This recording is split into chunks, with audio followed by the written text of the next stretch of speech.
What's going on, everybody? K2 here with our The Battle Union. That sounds weird. Our The Battle Union. Yeah, it just doesn't sound... Our The Battle Union draft analysis. Alright, there we go. So, what are we going to do today? We're going to explain what mons I picked, why I picked them, and we're also going to look at the tiers that they're in and whatever. So, basically, we were given 1,200 points to spend. We are required to take things from tiers A, B, C, D, and E. And with the remaining points, we need to be able to have enough points at the very end for an FYI, the absolute lowest tier of Pokemon.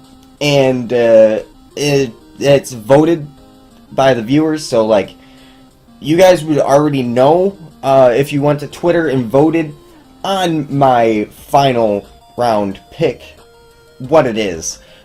So there's that, and yeah, so let's just go ahead and get right into it. So like right off the bat, there was a lot of things that I was looking at. I was looking first and foremost at Mega Pinsir. However, that did get taken round one a few picks before me. So I was happy enough to go ahead and go with a different Mega. Now, Megas before the season were required. They're not required anymore for the Battle Union. But I decided, you know what, it's really good to have one anyway, so I went with Mega Charizard X. It's something that I have thought really highly of in draft format, and it was at pretty much a discount. Like they reformatted the pricing for each Mega, and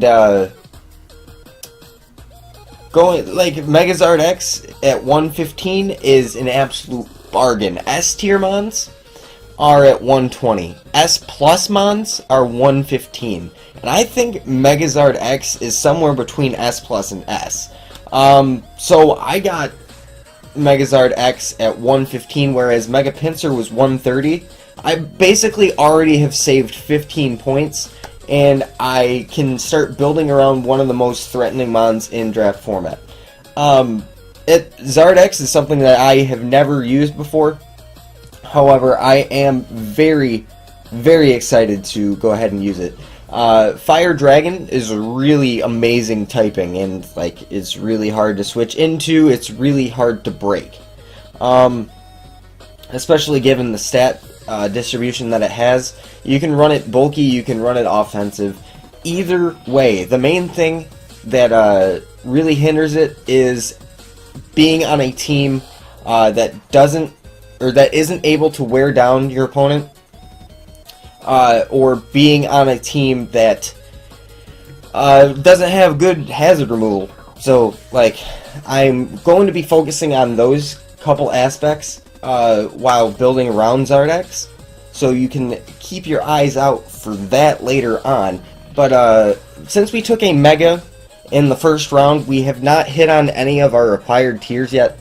So I wanted to go ahead and next round pick up our A tier mon, and luckily enough, it happens to be Starmie, which pairs incredibly well with Megazard X. I feel, mostly because of the reason I stated before. Starmie is really good at wearing down the opponent's team, and also it's a hazard remover. So right there, in and of itself, pairs really well. It's the first two parts of a Fire, Water, Grass core, and Starmie just on its own, I rate very highly as well. Now, Zard X and Starmie, they're both mons that I have had trouble in the past planning against, and I feel like just based off that alone, it's going to be so hard for my opponents to plan for what I could bring every week in and out. Starmie has a bunch of cool utility options that I'm probably not going to go completely into. Like, I'm going to talk about what each mon is that I drafted and why I pretty much drafted it where I drafted it. And I'm not going to go into any of the details of like what they can do, because A, I figure that you guys know what these mons can do in draft format, and B, like, if there isn't anything that, or if my opponents are watching this and there's something they don't know about that mon, I don't want to be giving away those secrets. So that's, it's going to be kind of a vague draft analysis, but it's more of a strategic kind of thing. So, yeah, we now have Starmie.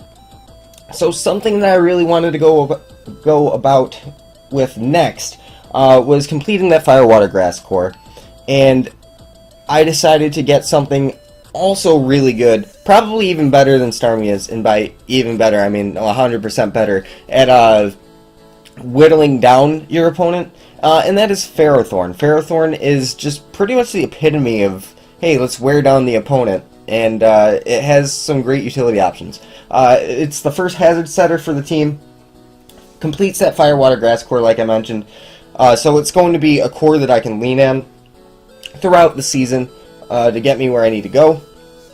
Ferrothorn has the Leech Seed, it has the dual hazards.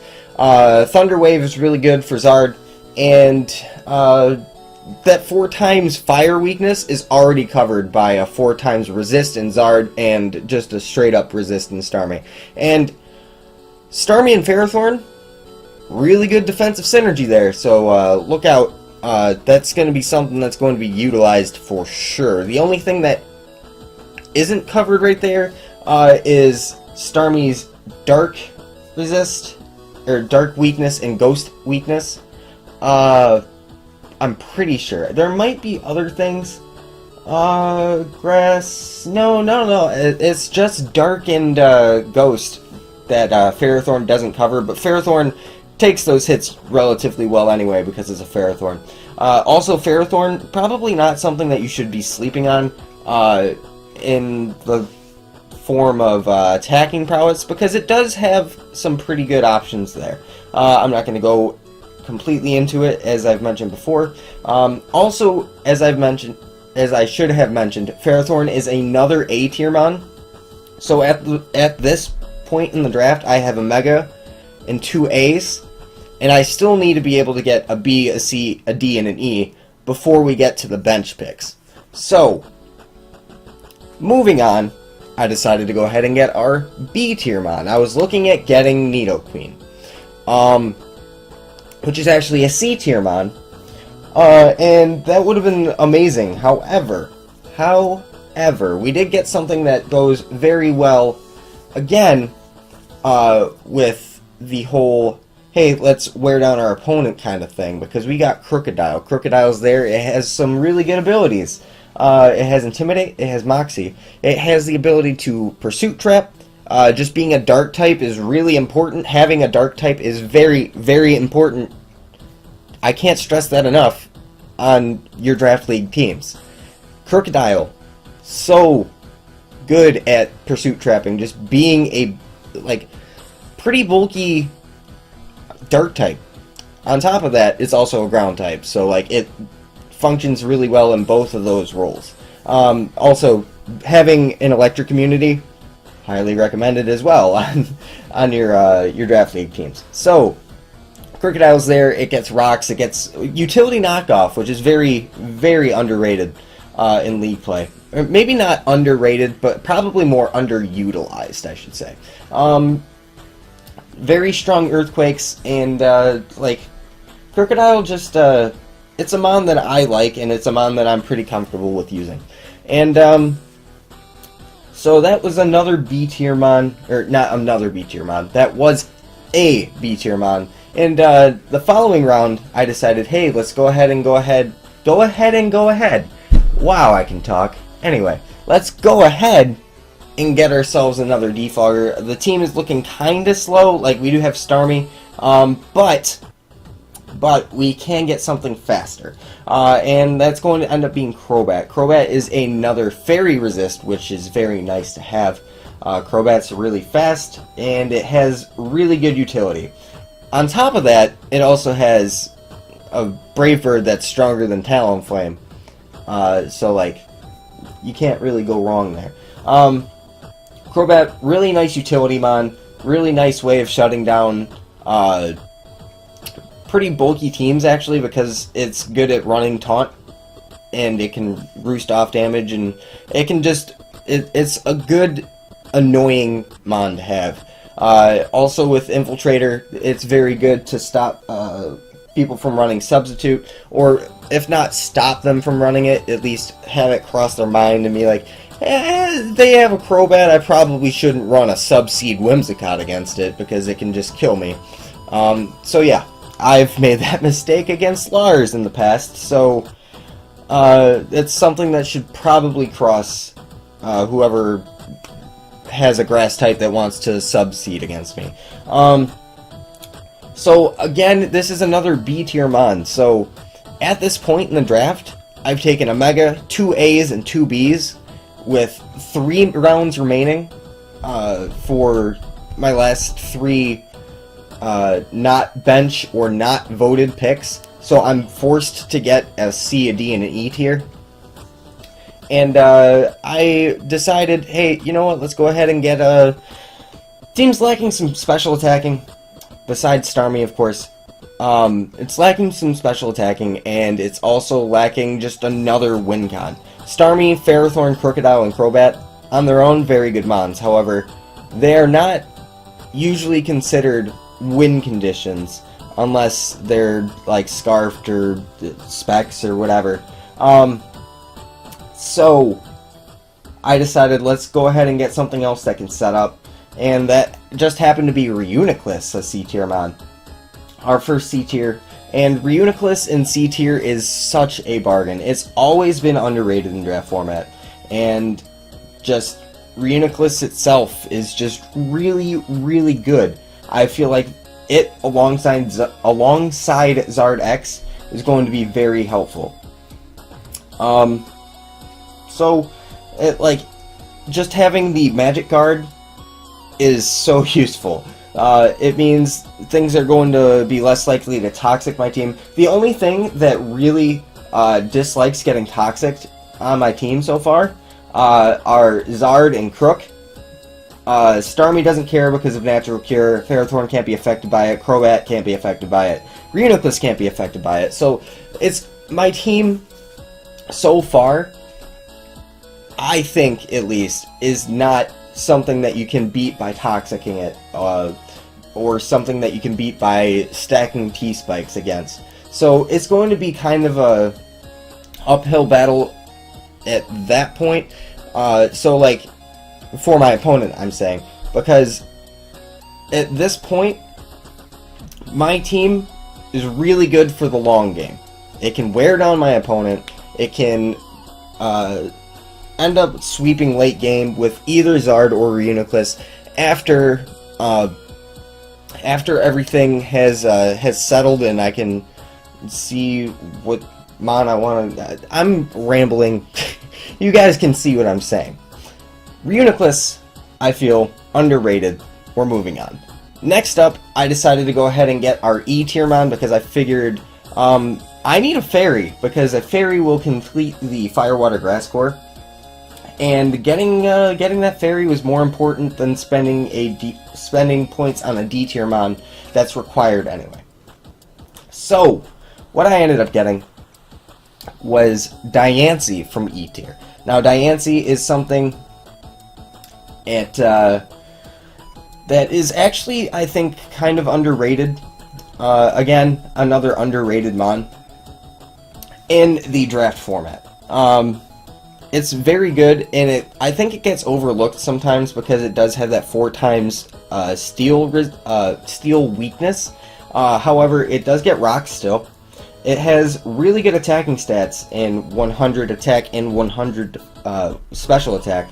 And then its defenses at 150, 150 for defensive and special defensive, respectively, is really good. Now, the base 50 HP and the base 50 speed could be... There's something to be desired there. However, Diancie does have really good options. For being base 50 on the speed, it can run reliably a Trick Room set or a Rock Polish set. So if I want to speed control with my Diancie in order to get a sweep with it, if I so choose, I can do it. It's something that I will be looking forward to. I'm excited to use Diancie. And again, like I was talking about the resistances earlier, or the immunities earlier, having a dark type, having a ground type, having a fairy type is so important right now in draft format. Maybe not so much anymore, because the dragons aren't running around like they were last gen. However, they are still useful, and Diancie just being bulky is going to be very good. It's also another reliable stealth rocker. It's my third stealth rocker on the team, so I'm not really worried about hazards after this, except I am missing Toxic Spike still, but we can get into that later. So for my D tier mon, I decided to get something that I was kind of hesitant towards getting right now, and that is Passimian. Passimian is a D tier mon, and I decided to get this because I wanted basically a budget Mienshao, I guess. Is how I would put that. Because it's in a more middling speed tier than Mienshao. However, my team was missing that middling speed tier. I didn't have anything from Diancie up to Crocodile, so I didn't have anything from 92 to 50, so it's really good, or at least I think it would be really beneficial to have something at base 80, base 70, something in there to force my opponent to run more speed on their bonds, which takes away from their bulk investment or their offensive investment. Either way, I think at least it's important. Passimian does have some interesting options. It does get U-turn, which is one thing that the team was kind of lacking before, is kind of the momentum options. The only thing I had before was Crobat, so I have fast U-turn possibilities with Crobat and Passimian now. And I can get into things like Zard, like Starmie, like Reuniclus, in order to start pressuring my opponent.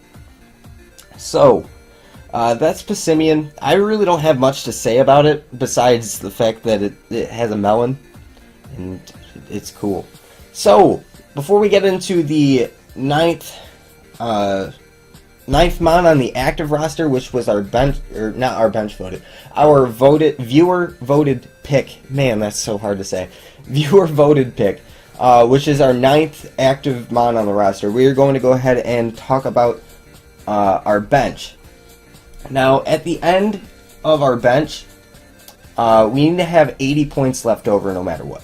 So, I could have taken a B tier mon, a D tier mon, and an E tier. I could have taken 2 C's and an E. I could have taken a C and 2 D's. And I decided, with my first bench pick, I decided to get a C tier mon. And that was Breloom. Now, I was looking at Breloom mainly for one reason only, and that was to get some priority on the team, which I was completely lacking before that. And priority is pretty important on teams, so I felt it was pretty imperative in order to get Breloom on the team. Breloom by itself is a really good mon as well. I did double up on both fighting type and a grass type. However, Breloom defensively is neither of those. Defensively, it's fucking paper. Sorry. So I'm not really worried about that. I can bring Spore on it, which is something that I have lacked on a lot of prior drafts, is the ability to be able to put things to sleep. And so that's something I guess I'm excited about. But the thing I'm most excited about with Breloom is just the priority Technician Mach Punch. I think it's very important to have priority. It can get you out of situations where it looks like you have no coming back, and it can bail you out of situations, is what I'm talking about. So, like, I can mix it up. I can switch in Breloom for Passimian and back and forth throughout the season to not really be doubling up on the fighting type if I want to. Now, next, because I did get a C tier, with my remaining budget, it would be most beneficial in order to get 2 D tier mounts. Otherwise, I'm just wasting points. And this is where I decided, hey, we can get a T-Spiker. And also, by getting a T-Spiker, we have picked up something that also may or may not have Quiver Pass, and that's Venomoth. Which, Quiver Pass is allowed, but I'm getting Venomoth, don't be mistaken, I'm getting it for the Toxic Spikes. And it's also a grounded poison type. So, I can soak up those Toxic Spikes without having to go into Starmie with Natural Cure to spin them away and then not be poisoned later, or go into Crobat and Defog. I can just go straight into Venomoth and there's no more Toxic Spikes. So, that's why I got Venomoth, not for the Quiver Pass, I got it for the Toxic Spikes. Now, like, you can look at my team and be like, oh yeah, you could Quiver Pass into Starmie and that would be really good. You can Quiver Pass into Megazard and that would be really good. And, like, guys, I've gone through all these options in my head, but, like, you gotta understand, I got Venomoth for the Toxic Spikes. Okay, moving on. The final bench pick, since I did have enough points for another D-tier mount, I decided to get something else for flying types, which my team doesn't necessarily deal with too well. And that was Eelektross. Eelektross is another mon that I have always not really had trouble planning for, but it's always something that's given me trouble in games. This, and I would say probably Goodra. Goodra is another thing that usually gives me trouble when playing, because it has so many options that it's hard to actually prep for. Eel has a lot of utility in the form of both special attacks and physical attacks, so like it can go either way. It's a slow Volt Switch, U-turn, slow kind of momentum type mon, which I really like. It's another flying resist, which I like. It's not weak to anything because it is an electric type with levitate. So, with that being said, like, I really don't have that much to say about Eelektross. It just has a lot of options, and it opens up the door for something that my team was lacking, that was an electric type. So, that's it for our bench. We have 80 points left over at this point, which is going to be spent on our voted pick. This will be our 9th and final mon on our active roster. And basically the way this worked is we sent in 4 possible options that we could have obtained. Now the ones that I put in were regular Rotom.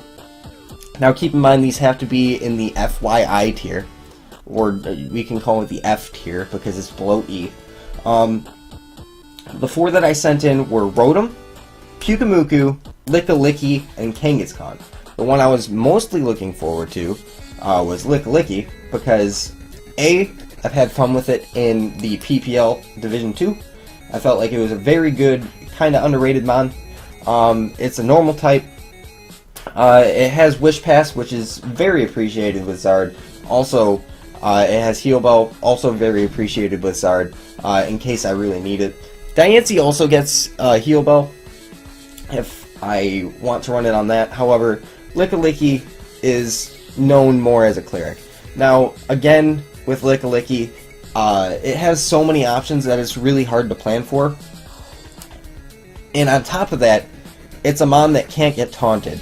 Looking at my team, there are things like Ferrothorn, things like Reuniclus, Diancie, that all like to get, or don't like to get taunted. Things that attract getting taunted. So, having something like Lickilicky is another thing that my opponent is going to have to think about in prep. Think about, like, oh, shoot, do I run Taunt or do I run another coverage move?